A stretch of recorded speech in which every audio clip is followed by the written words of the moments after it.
Sir Kiko, good morning at magandang umaga sa lahat ng ating mga tagapakinig. Check muna kumusta isa ang signal namin dito. Nandito ako sa opisina ni Police Captain Mark Anthony Armea, ang ating Chief of Police ng Basol Municipal Police District. Kumusta isa ang signal?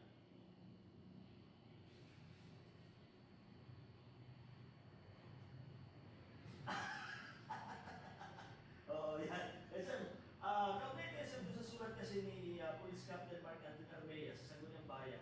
Kasi kung maalala mo, di ba kamakailan nagpasa ng resolusyon sa Sangguniang Panalawigan si Board Member Mike Agata sa 1st District calling the HPG and local